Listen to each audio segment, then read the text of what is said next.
Assalamualaikum warahmatullahi wabarakatuh. JJS guys, jalan-jalan sore JJS. Bab 383. Jangan pukul dia sampai mati. Medan perang Tuhan. Di panggung kompetisi yang luas, ledakan terus bergema mengguncang bumi dan bumi. Selama periode ini, Ye Guan terus bertarung dengan Na Wuqi setiap hari.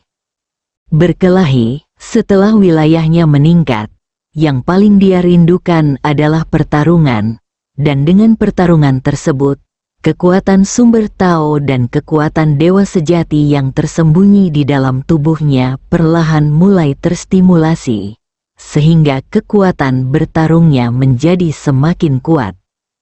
Tentu saja, lawannya tidak lemah dalam seni bela diri dan terus menekannya dari awal hingga akhir. Namun, lawannya sepertinya memiliki dendam terhadapnya, dan gerakannya kejam, dengan beberapa dendam pribadi. Ledakan, pada saat ini, Ye Guan di panggung kompetisi tiba-tiba terlempar ke belakang ribuan kaki jauhnya. Wu Qi hendak mengambil tindakan. Tiba-tiba, dia menoleh dan melihat ke kanan. Ada seorang wanita berdiri di sana, yaitu Ciro telah kembali. Ciro berkata dengan tenang, "Kalian semua berkumpul. Pergi bersama-sama." Setelah mendengar kata-kata Ciro, Wuqi dan tiga lainnya saling memandang dengan bingung. Kali ini, Ciro berkata lagi, "Jangan pukul dia sampai mati." Wuqi dan tiga lainnya ragu-ragu sejenak, lalu mengangguk, dan kemudian mereka bergegas menuju Ye Guan di kejauhan. Melihat ketiga orang itu bergegas ke arahnya, ekspresi Ye Guan tiba-tiba berubah drastis. Kenapa dia masih memulai pertarungan kelompok setelah dipukuli?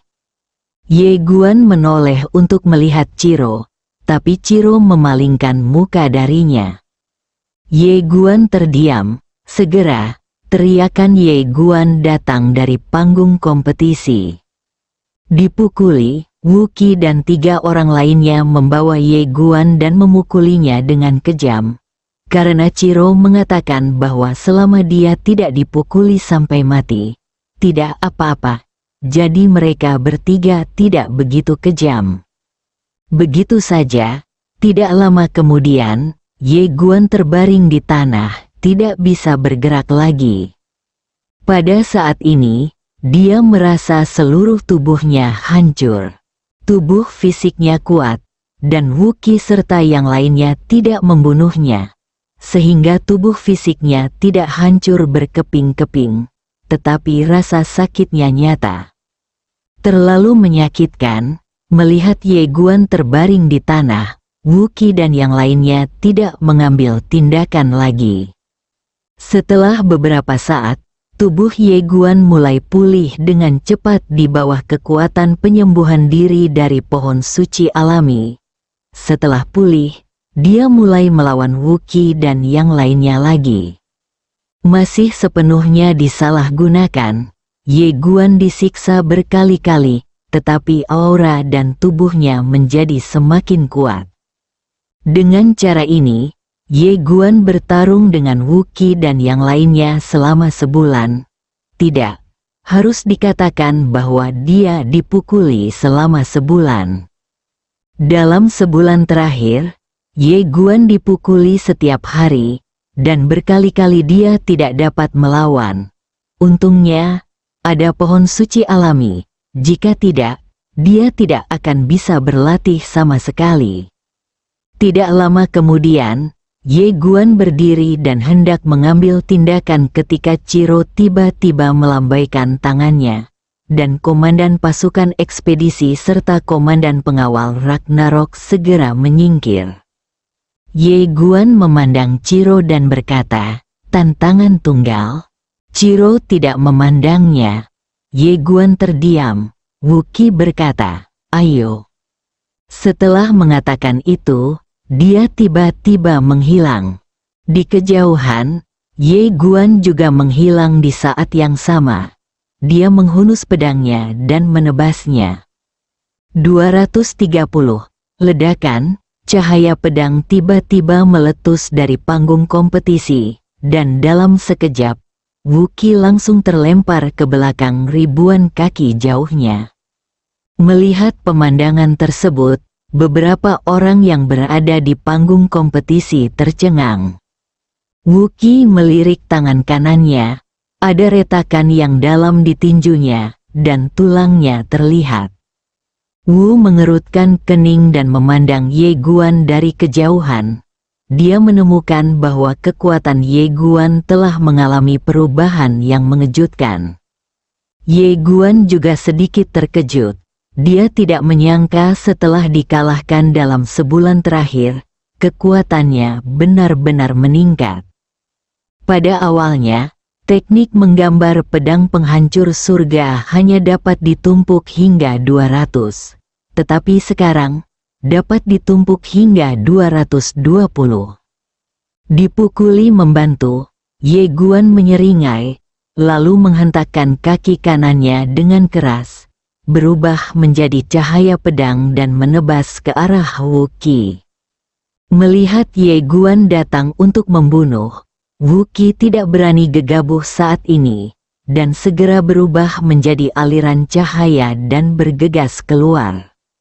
Segera, sinar cahaya pedang muncul di panggung kompetisi.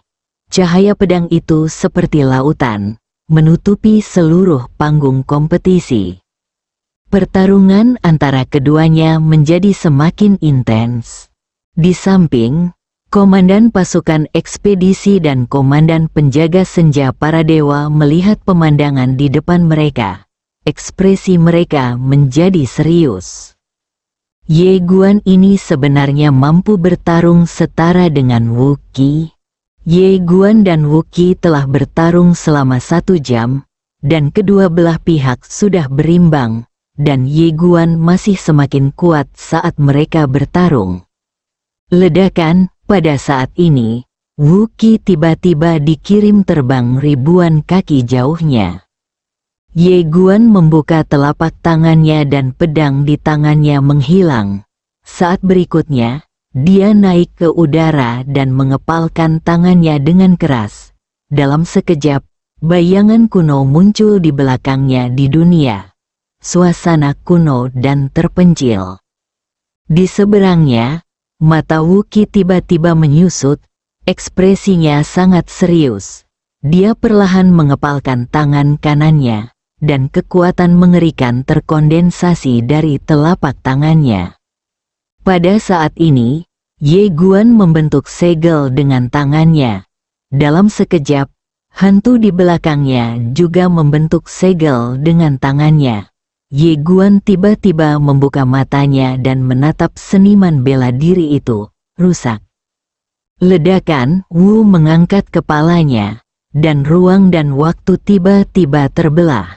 Saat berikutnya, sebuah tangan raksasa berukuran ribuan kaki tiba-tiba melesat keluar dari udara, lalu mengepalkannya dan membantingnya ke bawah.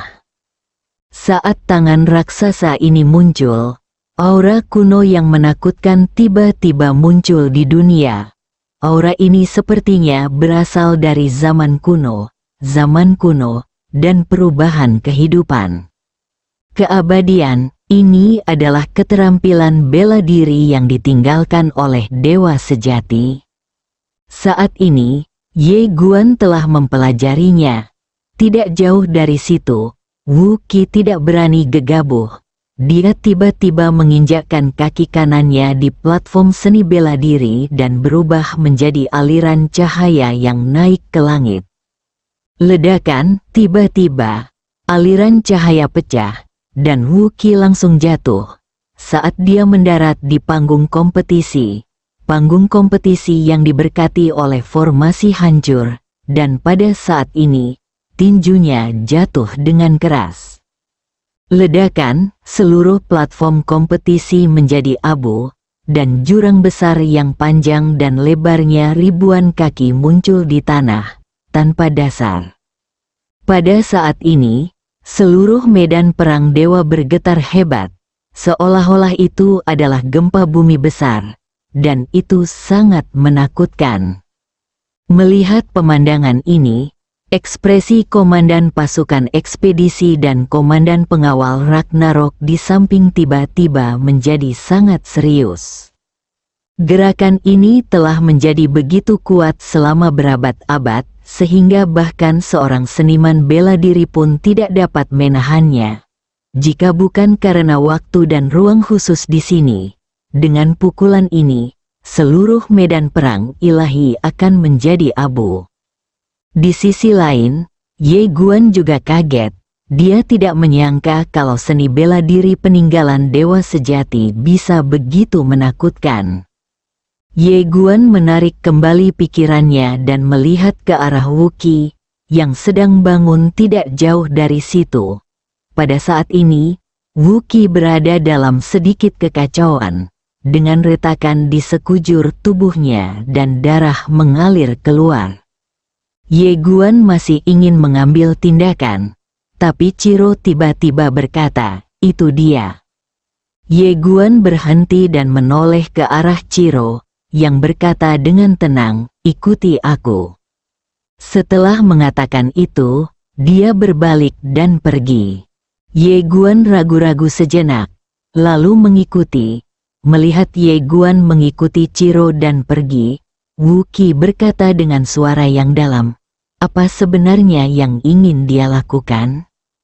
Faktanya, ketika Ciro meminta mereka untuk membantu Ye Guan berkembang pada awalnya, mereka menolak. Tapi tidak mungkin, Ciro terus bersikeras, dan mereka tidak punya pilihan selain datang dan bersaing dengan Ye Guan. Pemimpin pasukan ekspedisi berkata, dia tidak akan merusak alam semesta yang sebenarnya. Wuki sedikit mengangguk, itu benar. Mereka tidak akan pernah mempercayai pembicaraan Rou tentang pengkhianatan. Ciro membawa Ye Guan menuju pegunungan di kejauhan. Ye Guan melirik Ciro, lalu berkata, "Nona Ciro, kapan saya bisa pergi menemui Cijing?" Ciro berkata dengan tenang, "Ratu Kaisar Agung." Kaisar Agung, Ye Guan terdiam. Selama ini, kekuatannya telah meningkat pesat, tetapi dia menyadari bahwa sulit untuk mencapai level Kaisar Agung. Kaisar Agung adalah sebuah rintangan. Ciro melirik Ye Guan dan berkata, "Bolehkah aku memberimu saran?" Ye Guan sedikit terkejut. "Apa saranmu?" Ciro berkata dengan tenang, "Kamu tahu karakter Cijing. Dia adalah orang yang berani mencintai dan membenci. Tapi di saat yang sama, dia juga orang yang suka mengambil jalan pintas. Jika kamu pergi mencarinya sekarang, bahkan jika dia bangun, dia hanya akan semakin kesakitan." Setelah Ye Guan merenung sejenak, dia berkata, "Nona Ciro, Anda adalah wanita yang sangat cerdas. Jadi saya ingin berbicara dengan Anda tentang masa depan dua alam semesta kita." Ciro memandang Ye Guan dan berkata, "Katakan." Ye Guan berkata dengan serius, "Apakah menurutmu alam semesta sejati dapat terus menjadi hegemonik untuk waktu yang lama?" Ciro menggelengkan kepalanya. Ye Guan mengangguk. Alam semesta yang sebenarnya sekarang memiliki kesengsaraan kosmik di dalamnya.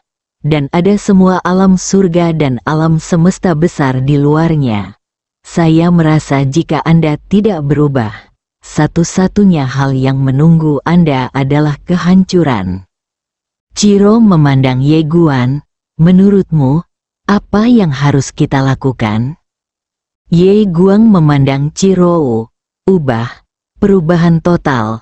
Jika saya jadi Anda, saya akan melepaskan sebagian dari kepentingan saya yang ada, mengakomodasi seluruh langit dan alam semesta, dan membiarkan semua orang membentuk kelompok kepentingan.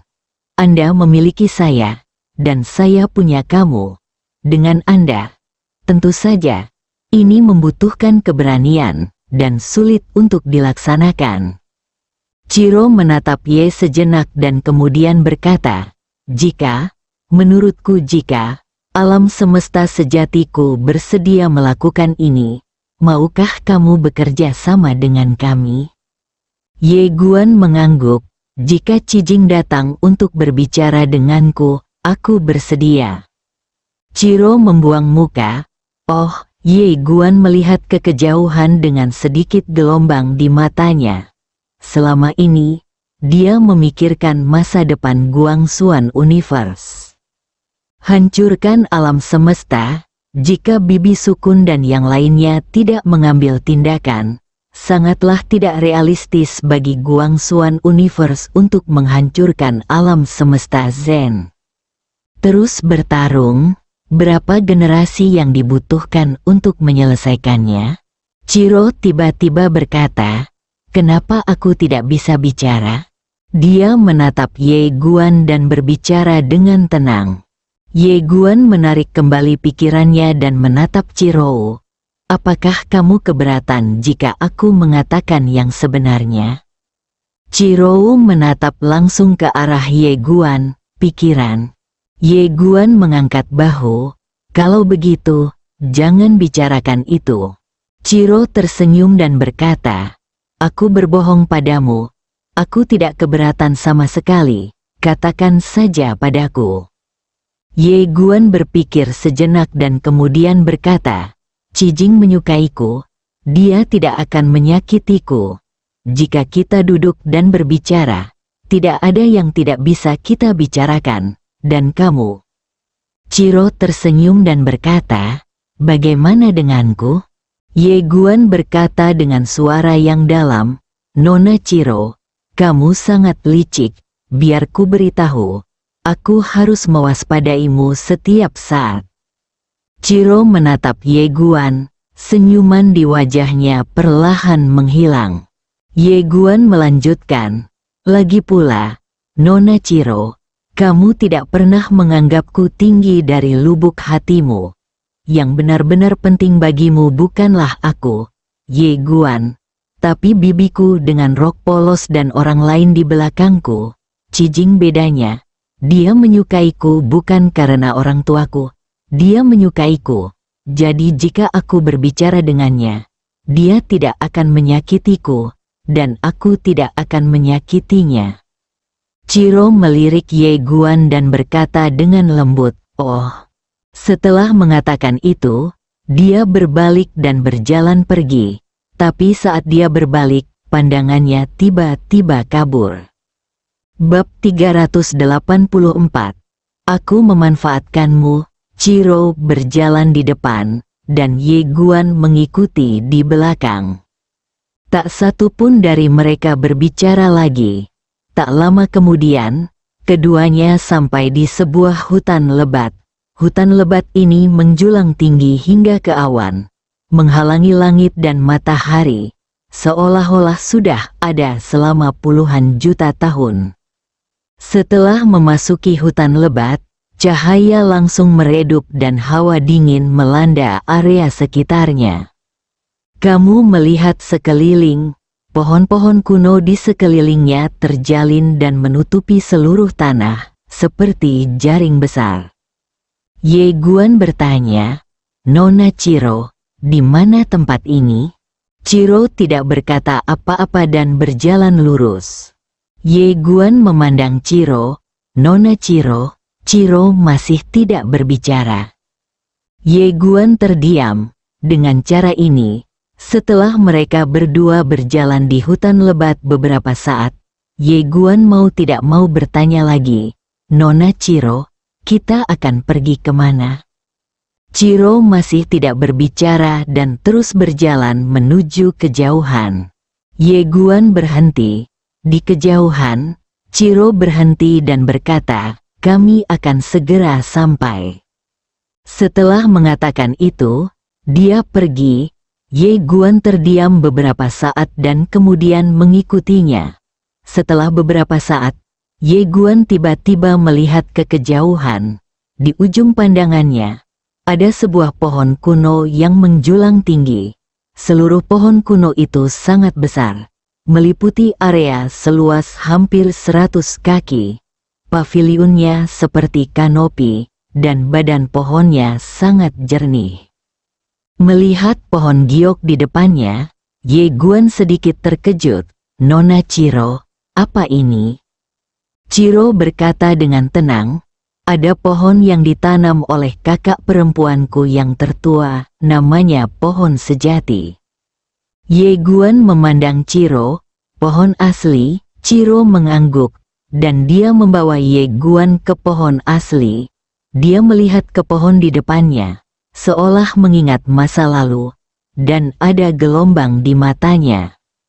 Setelah sekian lama, Ciro berkata lirih, "Pohon ini mempunyai fungsi, yaitu setelah menyatu dengan manusia, ia membentuk dantiannya sendiri.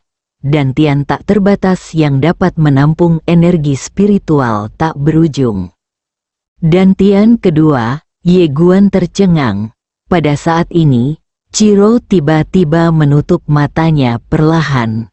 Dia meletakkan tangan kanannya di pohon dan melafalkan mantra kuno di mulutnya. Secara bertahap, seluruh pohon asli mulai bergetar sedikit, seolah-olah menjadi hidup. Pada saat ini, seorang elf tiba-tiba terbang keluar dari pohon asli, dan dia terbang di depan Ciro. Kemudian, suara kekanak-kanakan muncul di benak Ciro. "Ciro, kamu akhirnya sampai di sini." Ciro memandang peri di depannya, tersenyum tipis, dan berkata dalam hatinya, "Ya." Komunikasi pikiran ke pikiran, peri itu berkata, "Apakah kamu ingin bergabung denganku?" Ciro menggelengkan kepalanya. Dia melirik ke arah Ye Guan, yang penuh rasa ingin tahu, dan berpikir, "Apakah kamu bergabung dengannya?" Mata elf itu tiba-tiba terbuka lebar dengan kebingungan di wajahnya. "Apakah aku menyatu dengannya?" Ciro mengangguk. Peri itu berkata, "Ciro, tuannya berjanji padaku di awal bahwa ketika kamu menjadi lebih kuat, kamu akan datang ke sini untuk bergabung denganku. Dan kemudian biarkan aku membantumu meningkat. Apakah kamu akan memberikanku padanya?" Ciro tersenyum tipis. "Ya." Peri itu melirik ke arah Ye Guan, yang berdiri di samping. "Apakah dia yang kamu suka?" Ciro berkata dengan tenang, "Tidak, aku membencinya." Peri itu tiba-tiba bingung. Saat ini, Ye Guan tiba-tiba berkata, "Apa yang kamu bicarakan? Bisakah kamu memberitahu kami?" "Saya berjanji tidak akan memberitahu siapapun." Ciro melirik Ye Guan dan berkata, "Aku sedang berbicara tentang cara menipumu." Wajah Ye Guan ditutupi garis-garis hitam. Peri itu melirik Ye Guan, matanya penuh rasa ingin tahu. Pada saat ini, Ciro membisikkan beberapa kata kepada peri itu lagi. Setelah ragu-ragu sejenak, peri itu akhirnya melihat ke arah Ye Guan. Ye Guan hendak berbicara, tapi saat ini, peri itu tiba-tiba berubah menjadi lampu hijau menghilang di antara alisnya. Ledakan, dalam sekejap, pohon asli di ladang menghilang. Mata Ye Guan melebar, dan tubuhnya bergetar hebat. Setelah sekian lama, mata Ye Guan perlahan tertutup, aura kuat keluar dari tubuhnya. Di sampingnya, Ciro memandang Ye Guan dan tidak berkata apa-apa. Setelah waktu yang tidak diketahui, Ye Guan merasa ada sebatang pohon di lautan kesadaran. Pohon asli. Ye Guan tertegun. Dia menatap Ciro, yang berkata dengan tenang, "Pohon asli ini adalah dantian keduamu. Dengan pohon ini di sini, kamu tidak perlu lagi khawatir tentang kelelahan Suan Qi. Kamu bisa terus berjuang." Dantian kedua. Ye Guan ragu-ragu sejenak, lalu bertanya, "Bukankah pohon ini sangat berharga?" Cisu melirik ke arah Ye Guan. Apakah kamu tidak ingin berhutang budi padaku? Sederhana saja. Beri aku 100 juta yuan spiritual, dan kita tidak akan berhutang apapun satu sama lain. Ye Guan mengeluarkan cincin Na. Melihat Ye Guan mengeluarkan cincin Na, mata Ciro berangsur-angsur menjadi dingin. Tapi kali ini, Ye Guan menyingkirkan Naji lagi. Dia menggelengkan kepalanya dan berkata, Nona Ciro, jangan berbohong padaku. Nilai pohon ini tidak bisa dibeli dengan 100 juta yuan spiritual. Ciro menatap Ye Guan dan tidak berkata apa-apa. Ye Guan berpikir sejenak dan kemudian berkata, Nona Ciro, saya benar-benar tidak suka berhutang budi kepada orang lain. Mengapa Anda tidak memberitahu saya sesuatu? Saya bisa melakukannya untuk Anda dan saya tidak akan pernah menolak. Cijudo, tidak perlu. Ye Guan menggelengkan kepalanya.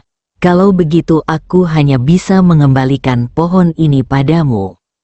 Saat dia berbicara, dia membuka telapak tangannya dan hendak mengambil pohon aslinya. Tapi saat itu, Ciro tiba-tiba berkata, pohon ini bisa menyelamatkan Cijing di masa depan. Ye Guan memandang Ciro, dan Ciro menatapnya. Simpanlah, kamu bisa menyelamatkan Cijing di masa depan. Ye Guan sedikit skeptis. Benarkah? Cijing berbalik dan berkata dengan tenang, saya tidak pernah berbohong kepada orang lain. Ye Guan terdiam. Cijing tiba-tiba mencibir, kamu mengira aku membantumu. Tapi biar ku beritahu, aku berkomplot melawanmu. Bagaimana mungkin aku, Ciro, melakukan bisnis yang merugi?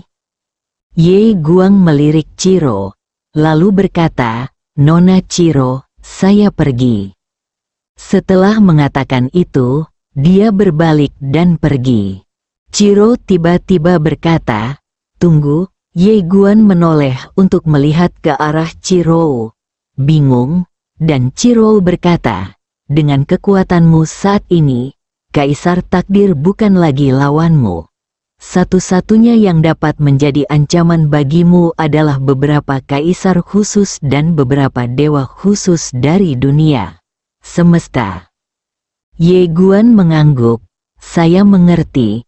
Ciro sedikit mengangguk. Ayo pergi. Ye Guan melirik Ciro dan tidak berkata apa-apa lagi. Tapi dia juga tidak pergi. Ciro tersenyum dan berkata, apakah kamu bertanya-tanya mengapa saya membantumu meningkatkan kekuatanmu? Ye Guan mengangguk. Ciro menatap Ye Guan, karena aku memanfaatkanmu. Setelah Ye Guan terdiam beberapa saat, dia mengangguk sedikit, tidak berkata apa-apa lagi, dan berbalik untuk pergi. Di tempat yang sama, Ciro berdiri diam, tidak berkata apa-apa untuk waktu yang lama. Saat ini, seorang wanita tiba-tiba muncul di samping Ciro, dan itu adalah Cisu. Cisu melihat ke ujung pandangannya di kejauhan dan berkata dengan lembut, sumber jalan, pohon asli, Ciro. Ciro menggelengkan kepalanya dan menyela Cisu, aku akan menemukan cara untuk mengatakan yang sebenarnya tentangmu padanya ketika saatnya tiba. Cisu menggelengkan kepalanya sedikit, dia sangat membenciku sekarang. Ciro berkata dengan lembut, akulah yang dia benci. Cisu ingin mengatakan sesuatu yang lain. Tapi Ciro berkata dengan lembut, ayo pergi, masih banyak hal yang harus kita lakukan. Kalau semuanya sudah selesai, saatnya berangkat. Setelah mengatakan itu, kedua wanita itu hendak pergi. Tetapi pada saat ini, cahaya pedang tiba-tiba jatuh tidak jauh di depan mereka. Orang yang datang tidak lain adalah Ye Guan, yang telah pergi dan kembali. Melihat Ye Guan pergi dan kembali, kedua wanita di tempat itu tercengang. Saat Ye Guan melihat Cisu di samping, dia juga tercengang. Jelas dia tidak menyangka Cisu ada di sini. Mata kedua orang itu bertabrakan. Ye Guan secara alami mengalihkan pandangannya, lalu menatap Ciro. Dia berkata dengan serius, "Nona Ciro, saya ingin berbicara dengan Anda." Ciro sedikit terkejut. Apa yang kamu bicarakan?" Ye Guandao, bicara tentang masa depan Guangxuan Universe dan Zen Universe. Ciro menatap Ye Guan, "Bukankah kamu hanya berbicara dengan Cijing?" Ye Guan berpikir sejenak dan kemudian berkata, "Apa yang baru saja aku katakan adalah kemarahan." Kata-kata marah. Mendengar Ye Guan, Ciro tercengang. Ye Guan berkata dengan suara yang dalam, "Nona Ciro, dengan segala hormat, aku memang marah padamu, tapi itu bukan sepenuhnya salahku. Kamulah yang pertama kali berkomplot melawanku. Tentu saja, ini bukan lagi penting. Baru saja saya memikirkannya, sebagai Raja Alam Semesta Guangxuan, saya sebenarnya tidak boleh sombong. Jadi jika Anda benar-benar tulus tentang masa depan kedua alam semesta, saya bersedia berbicara baik dengan Anda." Petik 2. Ciro tiba-tiba menghampiri Ye Guan dan menatap langsung ke arah Ye Guan. "Jadi, kamu bilang kamu hanya ingin berbicara dengan Cijing sebelumnya untuk membuatku marah?" Ye Guan mengangguk. "Ya, aku minta maaf padamu. Aku memang terlihat agak pelit." Meminta maaf. Mendengar perkataan Ye Guan, Ciro tiba-tiba tersenyum. Banyak tersenyum, Ye Guan berkata dengan serius, "Nona Ciro, apa maksudmu?" Ciro tersenyum manis. "Bicaralah, tapi, apakah kamu tidak takut aku akan berkomplot melawanmu?" Ye Guandao, "Aku akan menjagamu." Mendengar kata-kata Ye Guan, Ciro tiba-tiba terkekeh. Ye melirik ke arah Ciro yang tersenyum dan gemetar dengan bunga, dan menghela nafas dalam hatinya. Hati seorang wanita seperti jarum di laut. Setelah tertawa sejenak, Ciro memandang Ye Guan, pergi ke alam semesta nyata untuk berbicara. Ye Guandao, pergi ke Guangxuan Universe untuk berbicara. Cijudo, oke. Saat dia mengatakan itu, dia melirik ke arah Cisu di sampingnya dan berkata, "Aku akan membawa Cisu bersamaku, oke?" Ye Guan mengangguk. "Terserah kamu." Cisu melirik Ye Guan dan tidak berkata apa-apa. Setelah beberapa saat, ketiga orang itu meninggalkan lapangan dan datang ke Guangxuan Universe. Di kuil Suzhen, ada meja besar di aula, dengan Ciro dan Cisu duduk di sebelah kiri, dan Ye Guan, Nalan Jia, Munian Nian, Li Banzi dan lainnya di sebelah kanan. Bicara, Munian Nian dan yang lainnya juga dikejutkan dengan kedatangan kedua orang tersebut. Nalanjia melirik kedua wanita di depannya, lalu ke Ye Guan di sampingnya, tapi tidak berkata apa-apa. Kali ini, Ciro meletakkan sebuah gulungan di depan semua orang.